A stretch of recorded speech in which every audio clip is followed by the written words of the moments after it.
Good morning. Morning. So it is a gracious thing that we can gather every Sunday, no Sunday after Sundays, and be with the body of Christ. So that's why we should always look forward for the gathering of the church every Sunday.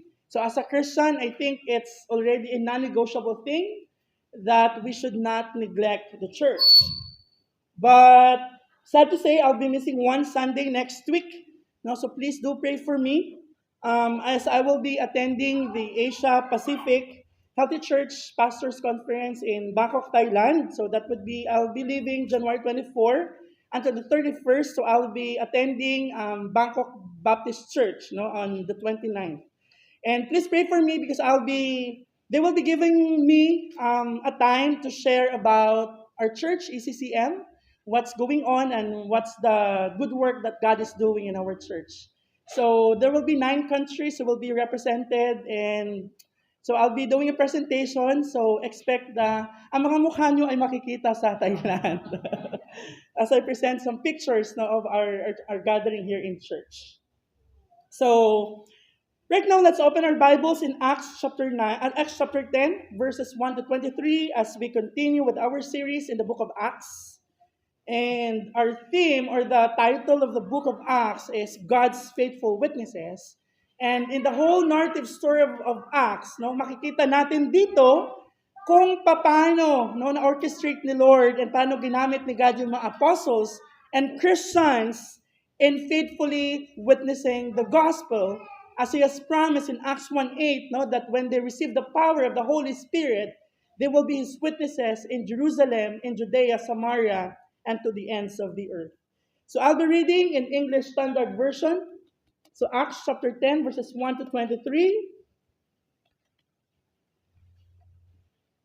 At Caesarea, there was a man named Cornelius, a centurion of what was known as the Italian cohort, a devout man who feared God with all his household, gave alms generously to the people, and prayed continuously to God.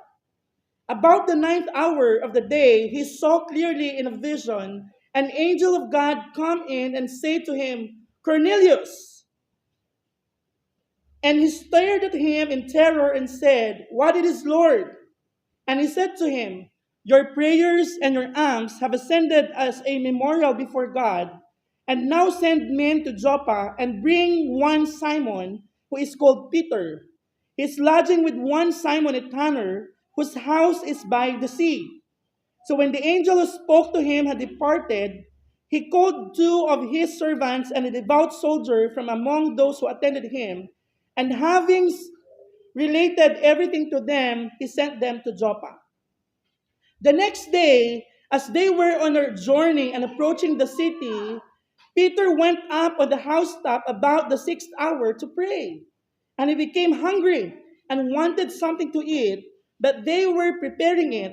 He fell into a trance and saw the heavens opened and something like a great sheet descending, being let down by its 4 corners upon the earth. In it were all kinds of animals and reptiles and birds of the air. And there came a voice to him, Rise, Peter, kill and eat. But Peter said, By no means, Lord, for I have never eaten anything that is common or unclean. And the voice came to him again the second time, What God has made clean, do not call common. This happened 3 times, and the thing was taken up at once to heaven. Verse 17, Now while Peter was inwardly perplexed as to what the vision that he had seen might mean, behold, the men who were sent by Cornelius, having made inquiry for Simon's house, stood at the gate, and called out to ask whether Simon, who was called Peter, was lodging there. And while Peter was pondering the vision, the Spirit said to him, Behold, 3 men are looking for you. Rise and go down and accompany them without hesitation, for I have sent them. And Peter went down to the men and said, I am the one you are looking for. What is the reason for your coming? And they said, Cornelius, a centurion, an upright and God-fearing man, who is well spoken of by the whole Jewish nation, was directed by a holy angel to send for you to come to his house and to hear what you have to say. So he invited them in to be his guests. Let's come to the Lord in prayer. Our Heavenly Father, we thank you for this time again that we can sit down before the preaching of your word. Lord, may you use this time for us to be convicted by the truth and give us your grace that we may obey the applications that we will be deriving from this preaching this morning. Lord, we entrust to you our time together in Jesus' name. Amen.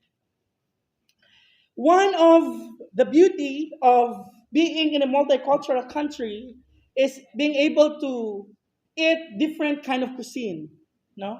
So one of my favorite cuisine when I was in the UAE is yung pagkain ng mga Ethiopian, no? So meron dong pangalan ng kanilang restaurant is Bunaani, no?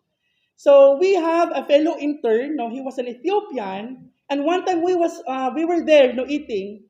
And one of their culture is actually susubuan ka to reflect that you have, a closer relationship.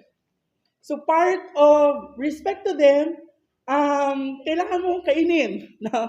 Yung kanyang sinubo sa'yo. So kanya imagine kasi nagkakamay lang, no? So isang malaking bilog, ando na yung beef, yung tips na tinatawag, no? And different na mga sauce. So kanya imagine na kumain na siya, tapos, biglang nasabi, Allen, take this as a sign of my love for you. No, so ako naman, sometimes being a Filipino, masyado tayong maselan sa pagkain. No? As much as possible, gusto natin fine dining tayo, may sariling, lahat ng pagkain dyan, may serving spoon yan. Ayaw natin maghalo-halo ang mga kutsara tinidor natin. And I was in a situation which I don't know what to do kasi magkakasama kami lahat with our pastors and okay, kailangan ko kainin for the sake of our friendship and relationship. You know what? Food is always a picture of fellowship. No? So pag may fellowship, ibig sabihin may pagkain. Sabi nila, kulto daw ang gathering na walang pagkain. Sabi lang nila, no? Pero pwede naman mag-meet pag walang pagkain. No? But normally, kaya sabi na nung naging Christian ako, no, tumaba ako kasi lahat ng Bible study, lahat ng fellowship, lahat ng gathering, one-on-one, laging may pagkain. Because food always entails fellowship. So like our passage today, Peter is still on the state of being narrow-sighted in terms of sharing the gospel to only a certain group of people. And God is using this situation, giving a vision using the dietary restrictions to open his mind, and that will lead to his openness to be with the Gentile people, specifically to visit the household of Cornelius, a Gentile. So last week, natutunan natin, no? After si Peter hiniled mahiling miracle with Aeneas and Dorcas, no? So si Aeneas nasa Lydda, then si Dorcas sa Joppa. He stayed in Joppa in the house of Simon the tanner. So ngayon makita natin dito na yung programmatic na prophetic word ni Jesus Christ sa Acts 1:8 that the gospel will be moving from Jerusalem to Judea, Samaria, and to the ends of the earth. No? Tulad ng natutunan natin kanina sa scripture readings and explain kanina dito, that yung salvation is not just for the Israelite people. Hindi lang sa Jerusalem, but the gospel will be preached and there's a movement progressively going outside of Jerusalem. And now it is started to be fulfilled as the apostolic witness moves decisively to the Gentile world. No? So tulad ng story ng Ethiopian eunuch in Acts chapter 8, no? Dito makita natin din sa Acts chapter 10, may baptism din na mangyayari, no? In the person of Cornelius, and he is actually a significant person.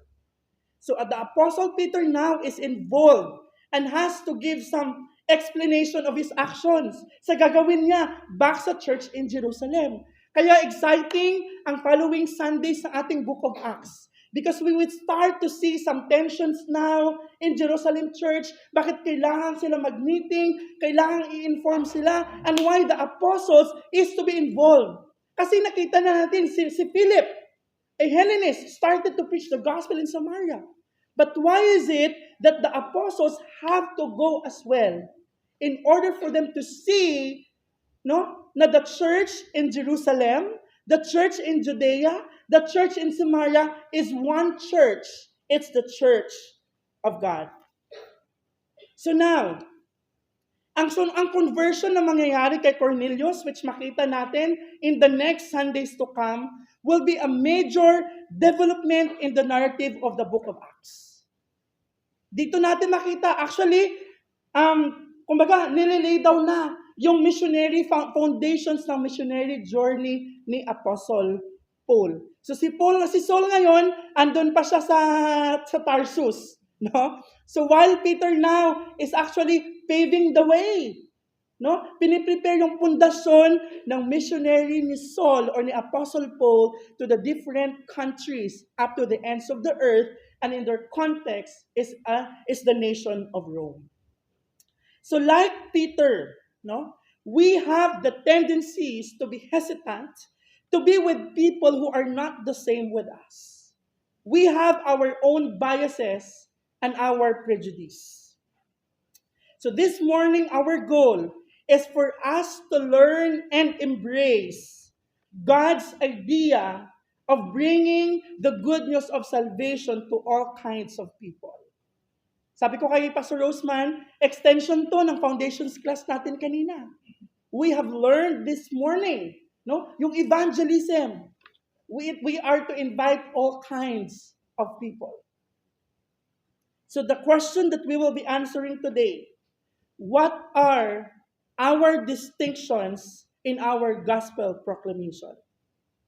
So let's divide our time into 3 sections where we would see a threefold vision. No, the vision of Cornelius, then of Peter, and the visit of the men sent by Cornelius to Peter. So makikita natin dito yung clear leading of the Holy Spirit and enabled Peter to overcome his prejudice and take the gospel to the home of Cornelius. So let's start with the first section in verses 1 to 7. No? Tignan natin yung vision ni Cornelius. So at Caesarea, there was a man named Cornelius, a centurion of what was known as the Italian cohort, a devout man and who feared God with all his household, gave alms generously to the people, and prayed continually to God. So para i-review natin yung ating map, this is Jerusalem, this is Lydda, kung saan si Aeneas ay hinil, no, ni Peter. Next is Joppa, sa north ng banda, kung saan naman ay si Dorcas ay nahil ni Peter, and si Peter nagstay with Simon the son at Joppa, and Caesarea is on the upper north. It's 50 kilometers, no, north of Joppa. So ngayon, Caesarea is very important na place as well because it is the seat of Roman government of Judea. So, Cornelius was described to be a centurion. Pag sinabing centurion, meron siyang 100, he's a commander of 100 men. No? Century, cent, it's 100. So may meron siyang 100 men under him, but hindi lang siya centurion, he is a member of the Italian cohort. Pag sinabi natin cohort naman, it consists normally of 600 men.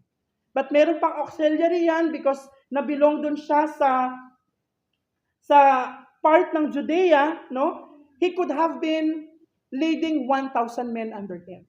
So ibig sabihin, mas marami kang taong under sa'yo, mas malaki ang sahod mo. No? So ibig sabihin, si Cornelius ay a wealthy person.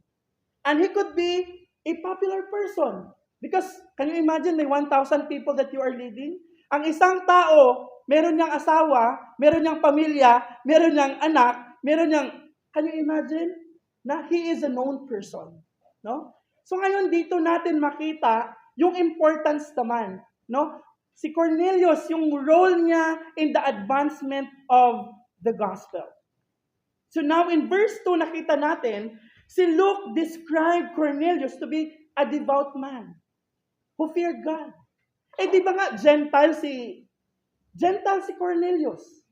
But he feared the God of Israel. He was described to be a God seeker.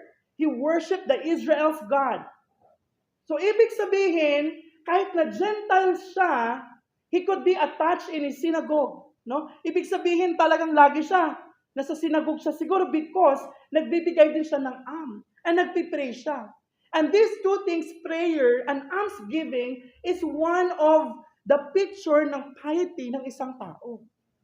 So, hindi siya Jewish people, isa siyang Gentile, pero pwede siyang makonvert sa Judaism with all the things that he's doing. Pero, hindi siya circumcised. And he has to do all the laws of Moses in order for him to be converted, no? Ang tawag doon proselyte, no? Maging convert sa Judaism. But, of course, he was not because he was a Gentile. But despite of his prayers and his gifts to the poor, sa language ng mga Jewish people, he is still technically unclean because he was not circumcised. Kasi para sa kanila, sa Judaism, sa mga Jews, you are considered clean if you are circumcised. No? Ibig sabihin, you are in the covenant of God, and as well, if you are doing all the ceremonial and the ritual laws. So lahat gagawin yon para ma-considered ka as clean. So despite of his being seeking the Lord, of his prayer, of his helping to the poor, he is still considered to be unclean. That's why merong tension dito sa passage natin ngayon. Peter being the apostle, leading the apostles and the church. Ano ngayon yung weight ng pressure sa kanya na pupunta siya sa bahay ng isang Gentile, considered to be unclean. Which alam natin na hindi talaga sila nagsasama. Because ang mga Jewish people, they are very strict in practicing all the dietary laws, or the ritual laws, or the ceremonial laws. Hindi sila pwedeng makipag-fellowship to anyone that is unclean. So now, si Cornelius, in verse 3, about the 9th hour, so this is 3 o'clock in the afternoon, he saw clearly in a vision an angel of God come in and say to him, Cornelius. No, so dito, ginamit naman yung angel of God. Pag sinabi nating angel of God, it is always God's representation. No? It is God's voice speaking to him. And of course, si Cornelius, tinawag siya, Cornelius. Anong reaction niya sa verse 4? He stared at him in terror. Sino ba naman dito, makarinig ka ng boses ng angel? Hindi ka matatakot? No? So si Cornelius, he was in terror, but surprisingly, ang kanyang response, what is it, Lord? Hindi siya nagsabi, who are you? No? But yung sabi niya, what it is, Lord? And the angel said to him, your prayers and your alms have ascended as a memorial before God. So yung word na memorial before God, it is actually an Old Testament language na ibig sabihin, may mga sacrifices ka. You are faithful in doing sacrifices as always remembering God, a memorial of God. Question, nung binasa ko to, so si Cornelius ba, dahil minention dito, he is a devout seeker of God? He gave alms to the poor? Ibig sabihin ba, masisave dito si Cornelius dahil may good works? No?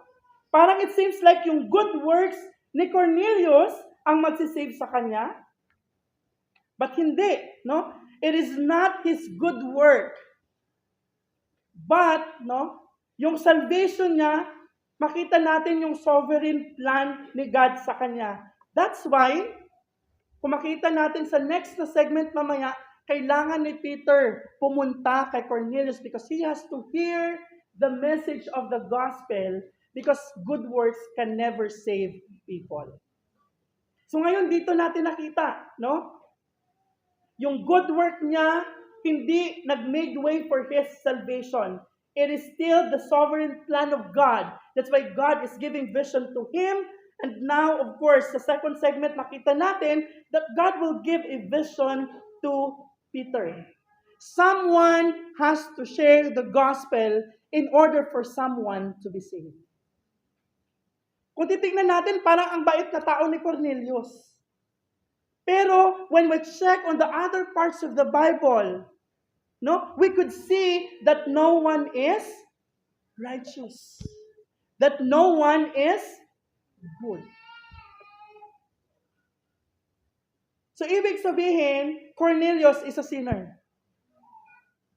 Cornelius is a sinful person despite his giving alms. Pwedeng pious person lang siya. I think may mga kilala tayong tao. Every year, magbibigay sila yung mga gifts sa kung saan-saan lang. But they're not Christians. They're just pious. Because they're thinking something. Pag nagbigay ako, baka may balik to sa akin. No? So now we could see here, ang hindi natapos ang kwento that Cornelius being described to be a seeker of God. Ang kwento hindi natapos, Cornelius being described as he gave alms to the poor. That he is praying. Praise God, merong kasunod ang kwento. No? Kaya ang sinabi sa kanya, and now send men to Joppa and bring the one Simon who is called Peter. So emphasize no Simon Peter kasi ang nakastayan na bahay ni Simon Peter si Simon the Tanner. So baka si Simon the Tanner ang mapapunta, no? So si Simon Peter, he is lodging with one Simon a tanner, whose house is by the sea. So when the angel who spoke to him had departed, he called two of his servants and devout soldier from among us who attended him, and having related everything to them, he sent them to Joppa. So si Cornelius, he responds immediately, no, as being directed. So he sent two men with a devout soldier, so tatlo yung pinadala niya. And of course, no, si Cornelius, nag-obey lang siya of what is commanded to him by the angel, by the voice of the angel of God.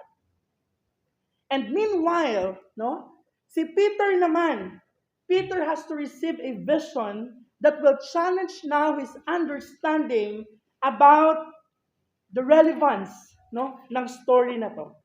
So yung second segment, no, yung vision naman ni Peter. So si Cornelius, ilagay muna natin sa gilid, no? After receiving a vision, he sent 3 men. Verse 9. The next day, as they were on their journey, yung tatlong tao, and approaching the city, Peter went up on the housetop about the 6th hour to pray. So normally, ang bahay doon nila, no, meron laging flat na area, parang rooftop, no? And normally, ang kanilang pagbaba is either hagdanan, no? Yun nung, or may ladder, no? Or hagdanan para sila ay makababa. So 6th hour is considered to be 12:00 ng tanghali. Pag 12:00 ng tanghali, anong nangyayari sa atin? Gutom, no? So si Peter, no? He was praying at the rooftop, at the housetop. Of course, in verse 10, kasunod nun, and he became hungry and wanted something to eat, no? But while they were preparing it, he fell into a trance. So, nag-provide ngayon ng narrative na makita na yung narrative ng vision is all about food, no? So about food kasi nagutom si Peter. So kung titingnan natin, ang galing talaga ni Lord, no? Magbigay ng vision. So he fell into a trance. Ano yung ibig sabihin ng trance? So parang nakasasa may conscious na state ngayon si Peter. And he saw, no, the heavens open.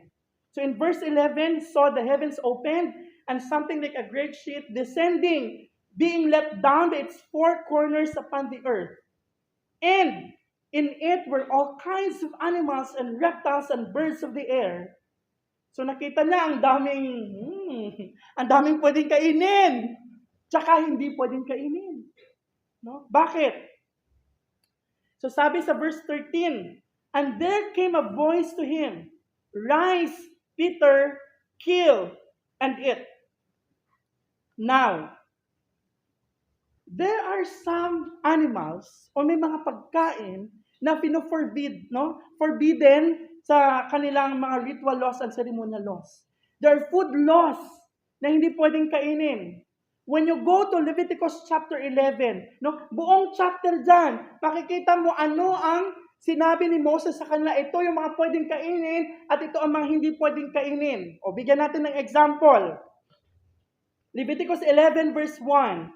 And the Lord spoke to Moses and Aaron, saying to them, Speak to the people of Israel, saying, These are the living things that you may eat among all the animals that are on earth. Whatever parts of the hoof and is cloven-footed, and choose the cud, among the animals you may eat. Nevertheless, among those that chew the cud or part of the hoof, you shall not eat this. The camel, because it chews the cud, but does not part of the hoof, is unclean to you. By the way, nakakain ako ng camel. Masarap siya, no? Next, and the rock badger, because it chews the cud, but does not part of the hoof, is unclean to you. And the hare, because it chews the cud but does not part of the hoof, it is unclean to you. Verse 7, ready na kayo. And the pig, because it parts the hoof and is cloven-footed but does not chew the cud, is unclean to you. You shall not eat any of their flesh, and you shall not touch their carcasses. They are unclean to you. O, sino nagdala ng pork ngayong umaga para sa tanghalian natin? No? So based sa Leviticus, hindi pwedeng kainin yung ganitong mga klaseng animal. No?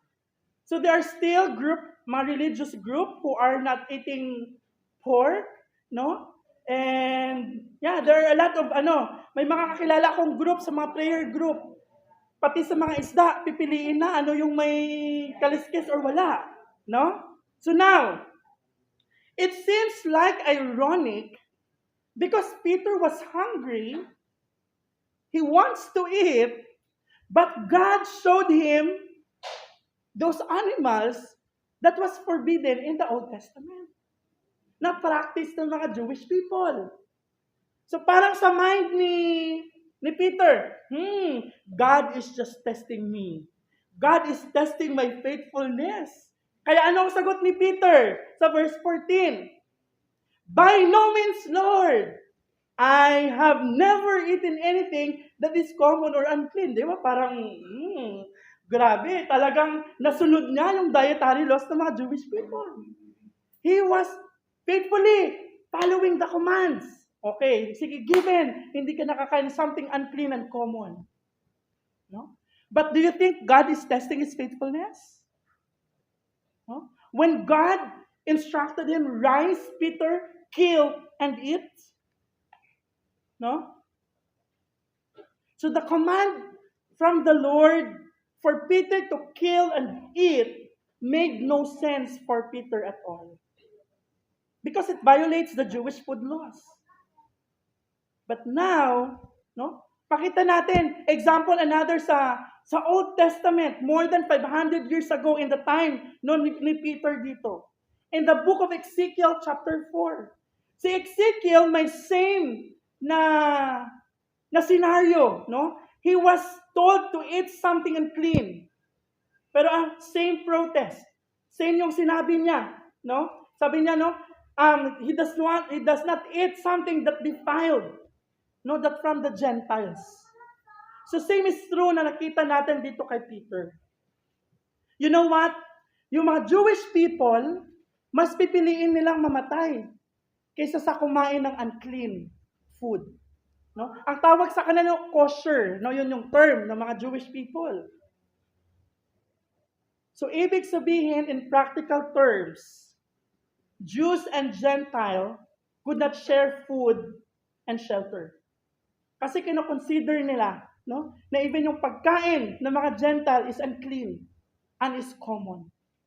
So ibig sabihin, may kanya-kanya silang restaurant. No? Restaurant sa mga Jewish people, restaurant sa mga Gentile. Hindi sila pwedeng magsama sa isang restaurant, sa isang mesa. They cannot have fellowship. The Jewish traditions of purity made it virtually impossible for them to associate with Gentiles without becoming ritually unclean. Pero, this is the tension now. How come yung sinabi ni Jesus sa Acts 1:8 that the gospel will be preached from Jerusalem to Judea, Samaria, and to the ends of the earth. So ngayon, dito natin nakita. Verse 15 is the key. No? And the voice came to him again the second time. What was the word? What God has made clean, do not call common. Very simple, very strong, tapos ang usapan. No? Kasi kung titignan mo yan, yung response ni Peter, by no means, Lord. No, I will not eat. I haven't eaten anything that is common or clean. But God now, no? This is the word of God. What God has made clean, do not call common. So God was overturning now the old clean and unclean distinctions and dietary laws in general. No? Along with all other ceremonial laws in the Mosaic covenant, including yung mga sacrifices, mga festivals, special days, and even circumcision. Kaya hindi nila pwedeng pilitin, o kayong mga hintil, kailangan magpa-circumcise kayo para ma-consider kayo na nabilong kayo sa covenant. Anong sabi sa Colossians chapter 2, verse 16? Apostle Paul told the church in Colossae, therefore, let no one pass judgment on you in question of food and drink, or with regard to a festival or a new moon or a Sabbath. Why? Verse 17, these are shadows of the things to come, but the substance belongs to Christ. No? Matthew 5:17. Anong sabi ni Christ? Do not think that I have come to abolish the law or the prophets. I have not come to abolish them, but to fulfill them. Praise God. No? Christ came to fulfill the law. Kaya dito kay Peter now, yung conversations with Peter, no? Hindi ni Lord, kinancel ko na yon. Hindi ni Lord kinancel yung law because Christ fulfilled it on our behalf. Ito yung kagandahan dito na ngayon makita natin. The essence of why Christ has to come here on earth. To fulfill the law. To live the life perfectly. Can you imagine that up to now, as we go to church, kailangan nung bumili sa 7-Eleven ng ship, tapos katayin niyo muna para may i-offer tayo dito para tayo makapasok sa presence ni God. No? That's why Hebrews chapter 10 is encouraging us not to neglect meeting together. Ano yung reason? Because Christ as the high priest already made a way for us to be approaching the throne of God with confidence and hope. So dito makita natin ngayon, no? Si Peter is being confronted now by this truth, which unti-unti pa lang nabubuksan ang kanyang mga mata at mga pag-iisip that the recipient of the grace of God, of the gospel, is not you, the Jewish people, but included the Gentile people. Which is hindi lang natin makita sa New Testament. Even in the Old Testament, it is already evident that the Gentile world is already included in the salvation plan of God. Think of Rahab. No? That's why ngayon, makita natin, wow, this is really amazing to see yung symbolic vision na binigay kay Peter, those unclean animals, no? Ipinapakita ngayon yung call to share the gospel to all kinds of people. Hindi lang sa mga Jewish people.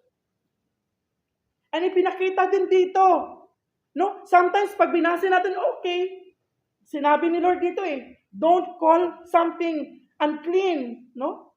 That the Lord has already cleaned. But you know what? Sobrang laki ng implication. Because of what Christ did at the cross. No? Kung pag-iisipan mo ng malalim, paano kaya nangyari? Bakit sasabihin na kayo ni Lord, don't What God has made clean, do not call common. Bakit nagkakaroon na ngayon ng, dati may distinction, ang Jew at saka Gentile people. But ngayon, bakit parang pinag-iisa? Because this is the result of what Christ did at the cross. Because He is one people. Because the people of God is not just the Jewish people. So because of this, no, pinikita dito, dinemonstrate ni Luke sa kanyang narrative, the conversion of Cornelius actually required first the conversion of the church.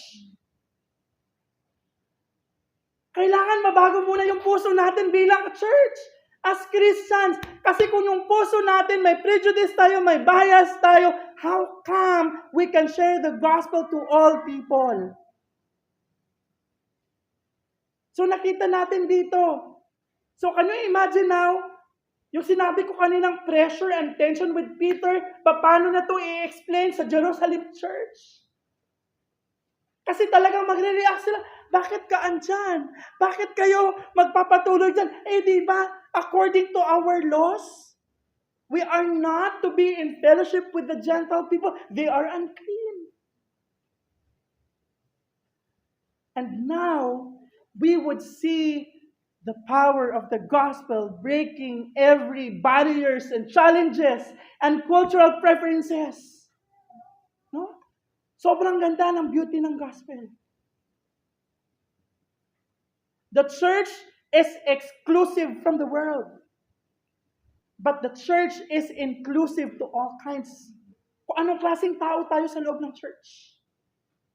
Hindi pwedeng, okay, mag-start ako ng church, gusto ko seaman lang lahat para marami ang tithes and offerings. Hindi pwede. That we will start a church for just a certain group of people. Saan doon ang power ng gospel? Did Christ die just for the seafarers? Kung ang church mo seaman lahat, baka may time na walang mag-a-attend, lahat sila nasa barko. No? So now, the issue of food, no? Ang physical need ni Peter, binigyan ng vision, pinakita ni Lord, no? And now, it started now to make sense sa kanyang pag-iisip, no?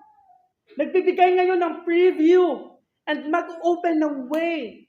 Kasi sa pagpunta ni Peter kay Cornelius, hindi lang siya doon magstay sa labas, oy, magpipreach ako ng gospel sa'yo, andyan ka lang, andito lang ako.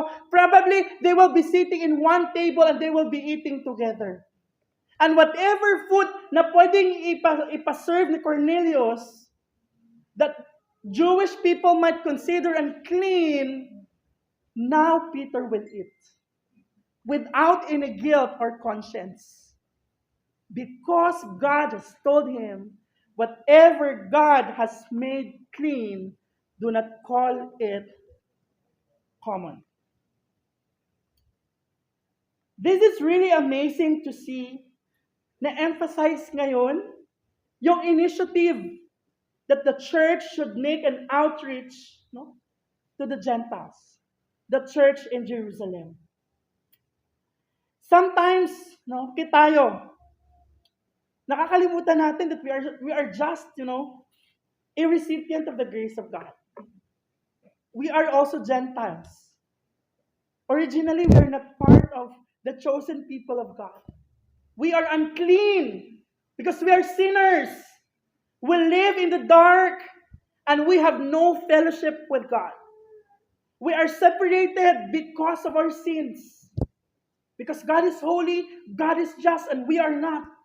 Then there's, may separation tayo kay God. May disconnection tayo kay Lord. Because we commit all kinds of sin. Lust, profanity, lying, cheating, in our words, in our actions, in our thoughts. Idolatry is everywhere. And we are doomed in our eternal destiny. We will be forever separated and will be suffering in hell. Kasi yun yung deserve natin. But praise God that He is also gracious and merciful. He sent His Son, Jesus Christ, to fulfill the law, to live a perfect life that we cannot live.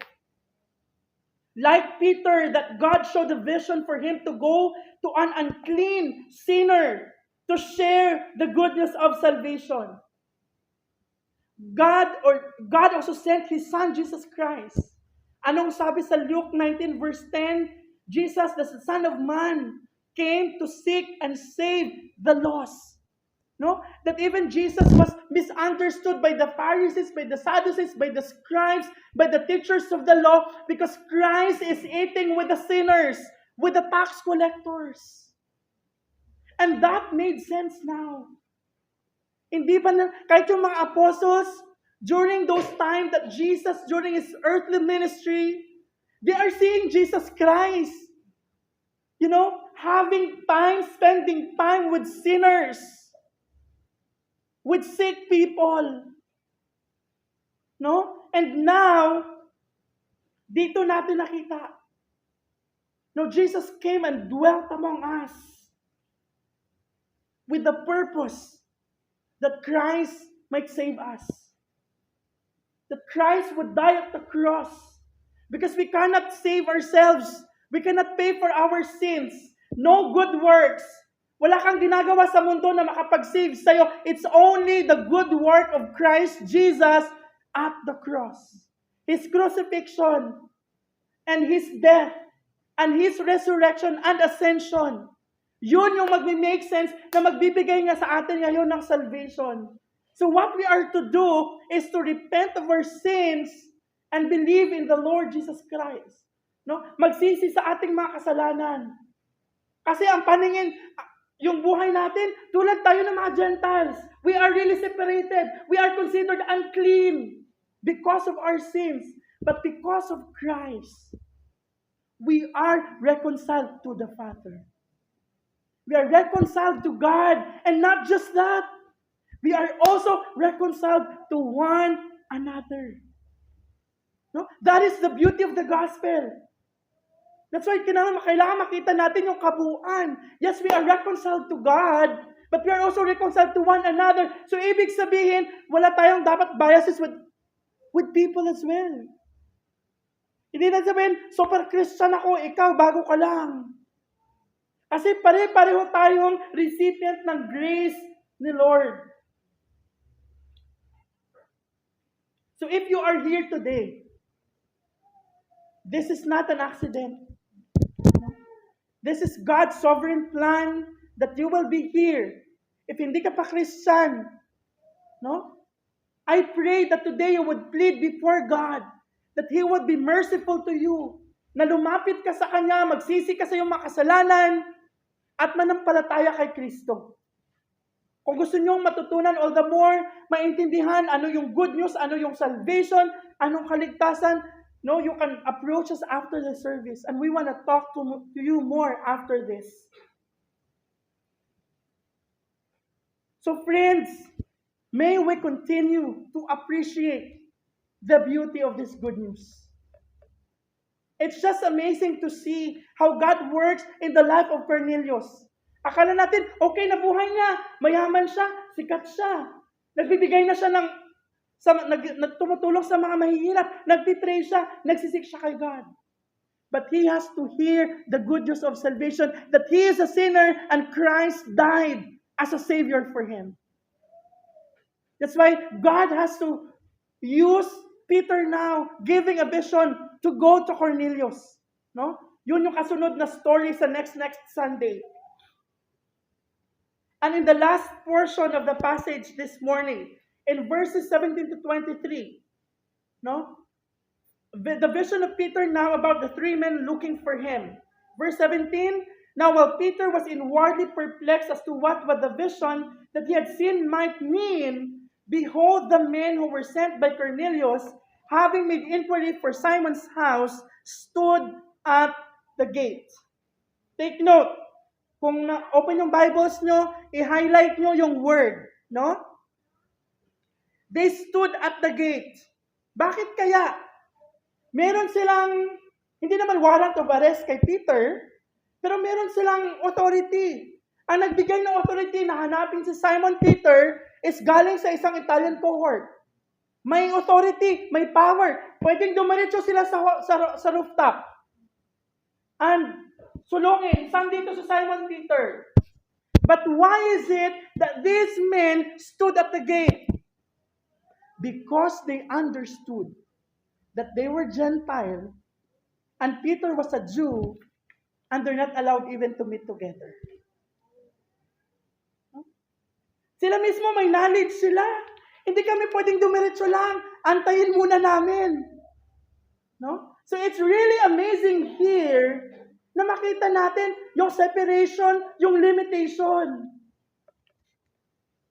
Anong inantay ng mga men? The angel again showed a vision to Peter. Anong nangyari? No? Sa verse 19, and while Peter was pondering the vision, the Spirit said to him, no? Ang three men, hindi sumigaw, Simon Peter, andito kami sa baba. What happened? The Spirit told Peter, rise and go down and accompany them without hesitation, for I have sent them. Grabe makita natin yung divine work ni God. How God orchestrated these things. Wala tayong nakitang finors ng human effort. It's God's work. No? So 3 men were standing outside the gate. Then God told Peter to rise and go down without hesitation. And very clear, for I have sent them. Ang pagpunta ng 3 men sa doon kay Peter sa Joppa, it's not the command of Cornelius. It's the command of God.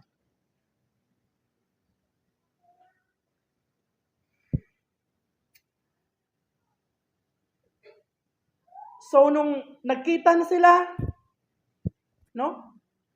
Sino ang unang nag-approach? No? Verse 21, and Peter went down to the men and said, I am the one you are looking for. Assuming naman ni Peter, no? Na siya agad nagsabi, I am the one you're looking for. Hindi man lang nagsalita muna yung 3 tao. But Peter presented himself. Because he heard a command from God. Na may 3 bibi, no? May 3 tao doon sa baba na nag-aantay sa kanya. And sabi niya, what is the reason for your coming? Ito naman yung natutuwa ako dito, no? Sa tinanong ni Peter, no? What is the reason for your coming? Kasi alam niya, sinabihan siya, bumaba ka, may 3 tao, nag-aantay sa'yo, pinadala ko sila, pero hindi rin na alam, anong gagawin ko? And he asked them, what is the reason for your coming? And now those 3 men now speak up. Verse 22, and they said, Cornelius, a centurion, an upright and God-fearing man. Ang galing din to ng mga 3 men na to. Sobrang, they really uphold yung leader nila. No? Kaya pag tinanong ko, kamusta si Pastor? He's a God-fearing man. No? So dito, ito yung sabi ni, ng 3 men tungkol kay Cornelius. A centurion, an upright and God-fearing man who is well spoken of by the whole nation, Jewish nation. Bakit? Na-mention to. Because probably he's always in the synagogue. Nagbibigay nga siya ng kahit hindi sa Jewish person, kahit na Gentile siya. So kilala siya among the Jewish nation. Was directed by a holy angel to send for you to come to his house and to hear what you have to say.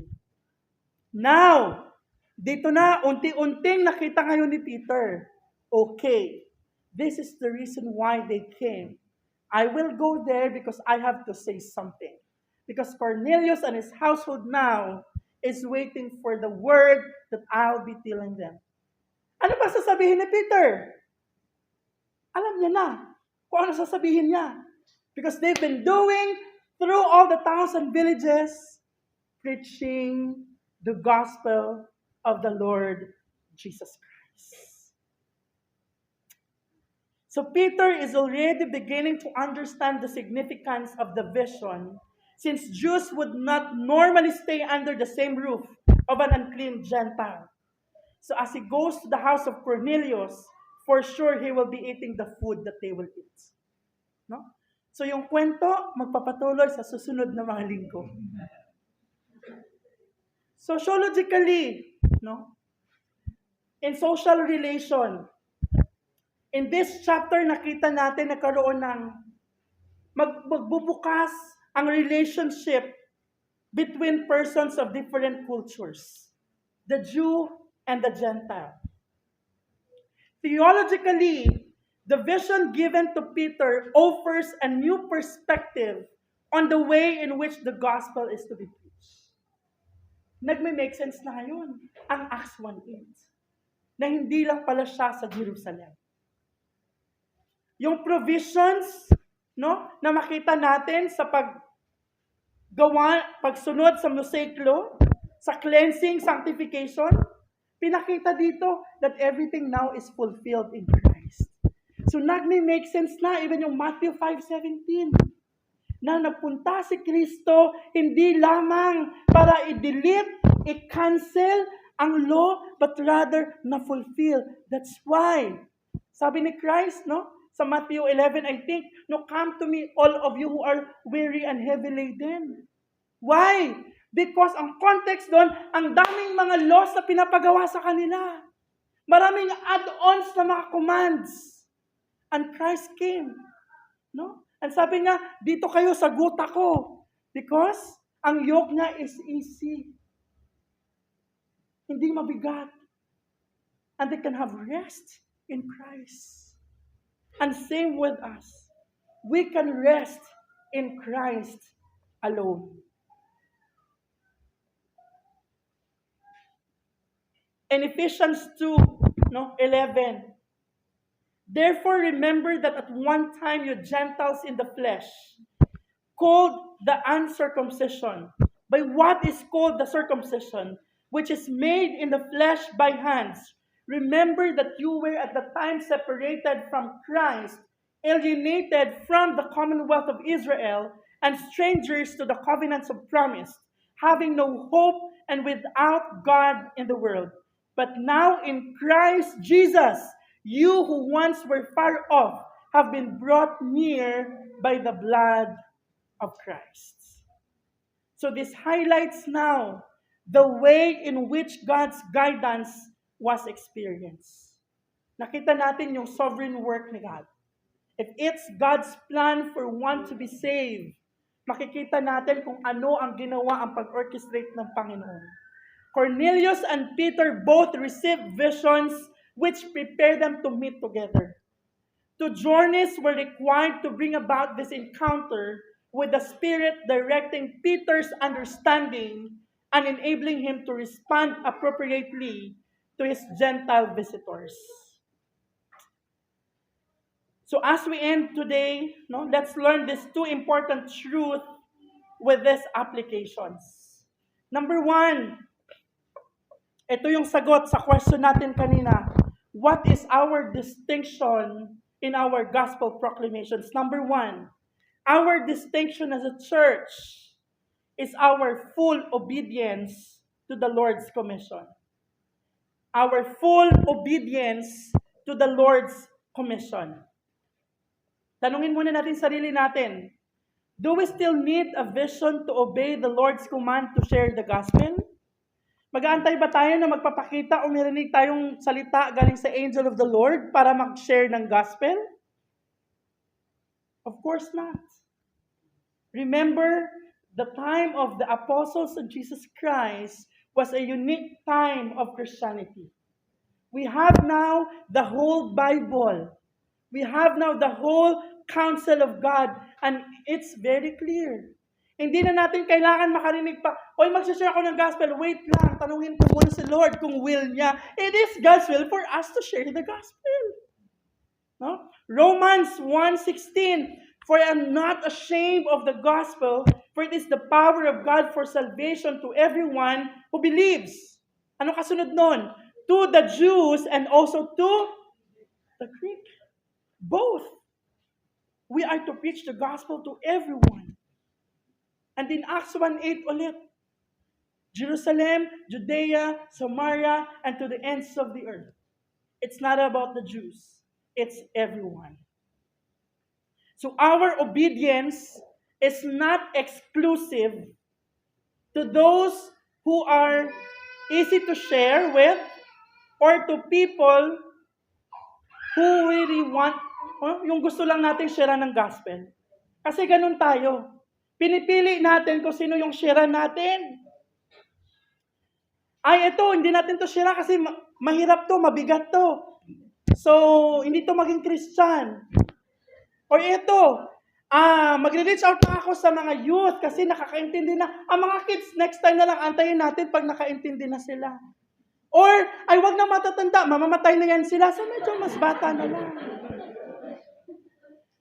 Do you think magkaroon tayo ng bias sa pag-share ng gospel? Yung full obedience natin sa commission ni God, wala siyang nilagay doon, go and make disciples among the youth. We have to make disciples of all nations, and that composed all people. So hindi pwedeng mamili tayo, or maybe galing sa ibang religious group, ayoko mag-share sa isang iglesia ni Cristo, kasi baka ako yung masyaran niya. Or ayaw ko mag-share sa isang LGBTQ, kasi baka sabihin niya, ginajudge ko lang siya. Hindi ako mag-share sa aking CEO, kasi may authority siya sa akin. Baka sabihin, bakit ano ka ba dito? I don't think that we should put that in our mind, that we would put limitations and barriers and prejudice and biases in our thoughts when we really want to obey God in His great commission to preach the gospel to all kinds of people. Kasi si Peter, well, Cornelius is, may authority. Pero, he has to obey the command of God to share the gospel to Cornelius. No? Your manager needs to hear the gospel. Your classmates, your teachers, your best friends, the president of the Philippines needs to hear the gospel. The taxi driver, the security guard, yung nagde-deliver ng tubig sa mga bahay natin, they need to hear the gospel. We praise God. Yesterday, we started our Bible study with the kids. Sometimes isipin mo, may naintindihan kaya sila? Pero we cannot underestimate the work of the Holy Spirit. That's why, hindi natin job. Ay, sige, sino kayo sharean ko? Yung medyo mabilis makaintindi, yung medyo responsive, yung mag-oo na lang. Ganun ba yun?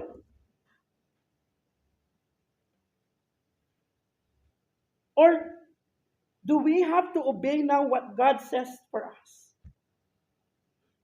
Yung sa binasa natin kanina sa scripture reading sa Isaiah 49. No? Isa sa mga magandang scriptures in the Old Testament about gospel commission to all people, to all nations. Isaiah 49 verse 6, it is too light a thing that you should be my servant to raise up the tribes of Jacob and to bring back the preserve of Israel. I will make you as a light for the nations, that my salvation may reach to the ends of the earth. As a church now, as ACCM, we are the servants of God. So anong gagawin natin? It is our prayer that as a church, we will be a compelling community.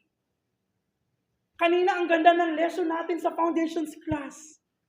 Yung corporate witness of the gospel. Maybe yung isa sa inyo, o nasa workplace, magme-message kayo, please pray for us sa GC natin. Then the rest will pray. And we could see it. We work together that we might share the gospel. Kasi ang nagsishare ng gospel, hindi niya rin kaya yun without yung guidance ni Lord. And of course, yung wala doon, as a church, kaya tayong minsan, andun tayo sa G, please check also our group chats. Because you would see announcements, prayer requests, and the moment we read that, I hope that we would pray and would respond. Hindi ka man ang nag-share, but you were able to pray. And we were able to participate in the corporate witness of the gospel to the sinners. So I pray that we would continue, no? Na as a church, we would pray and persevere and participate in sharing the gospel. Why? The most caring and loving way is to share the gospel to people. Wala nang iba pa. Kahit gano'n po man siya librihin araw-araw, pero hindi mo pa rin nasi-share ang gospel sa kanya. Ang katawang lupa na pinakain mo, mapupunta lang din yan sa impyerno. That's why we really have to have that full obedience to the Lord's commission. And this is our distinction as a church. A church that is gospel-driven. Shaped by the gospel, driven for the gospel. And second truth, our distinction as a church in obeying God's commission is His great presence. Ito yung kaibahan, no? Natin, ng Kristiyano, to other religious groups. Because God's presence is with us. Kasi minsan sinabi natin, okay, full obedience to the commission of God. Eh di ba mahirap? Yes, it is. It is challenging? Yes, it is. But ano yung promise ni Lord sa Matthew 28? That He will be with us until the very end of age. As He is with Peter and how He orchestrated things to fulfill His sovereign plan, indeed we have seen the divine providence of the Lord. That's why we are assured and we are comforted that God is with us. We are not doing these things on our own, but with God and for God. Because He is with us till the very end of age. Because God is the one building His church. So as we share the gospel, because it is for His glory, it is for His honor, it is also God's guidance and presence that is with us. No? Kung ma-observe natin dito sa church, God is the one sending people to church. Our role? Be faithful in our commission of evangelism and discipleship. Kasi hindi po tayo nag-iisa. The church is the bride of Christ. Sabihin mo, nasa workplace ka, mag-isa ka, nagpa-pray ka sa church, the prayers of the saints is going with you. That is already a practical display that God is really with us. Kaya I think, no, hindi po pwedeng Lone Ranger evangelist ka. Lahat ng ginagawa natin sa church, or lahat ng ginagawa natin as Christians, it's always in the context of a local church. May gagawin kang mga desisyon sa buhay, trabaho, mag-aaral, relationship, mag-aasawa, or whatsoever, involve the church. Why? Because in the church, we would see the display, the physical display of God's presence. Na andito tayo, no? Sama-sama tayo na hindi tayo nag-iisa. So here at ACCM, as we continue to obey the Lord, sharing the gospel to our family, friends, classmates, workmates, and even strangers, God is the one giving us the guidance, the wisdom, the strength, the provisions, the energy, the opportunities. Kaya sabi ko kanina, hindi aksidente ang mga pangyayari. It's always God's providence that God is bringing people into our lives.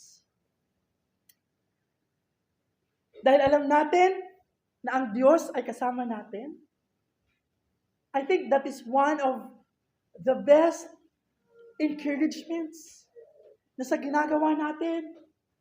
Hindi atin to, hindi para sa atin to, ito ay sa Diyos at ito ay laging para sa Diyos. Tayo ay just gospel ambassadors, binigyan ng pribilehiyo na magamit ng Diyos. Because also we are mere sinners, saved by grace. So in our mission to share the gospel, remember of these distinctions. We are to obey God fully. Why? Because He is with us. The presence of the glorious Christ is with us. Let us pray.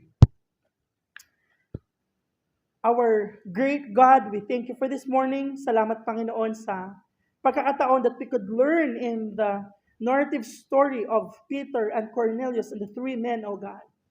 Lord, maraming salamat na kami po ay patuloy na makonvict and even reminded that we are to obey you fully in this great commission of sharing the gospel to all kinds of people. Lord, humingi kami ng tawad sa mga panahon na naging bias kami, namimili kami, kung sino lang yung comfortable kami mag-share ng gospel, Panginoon. And we have disobeyed you on that, O God.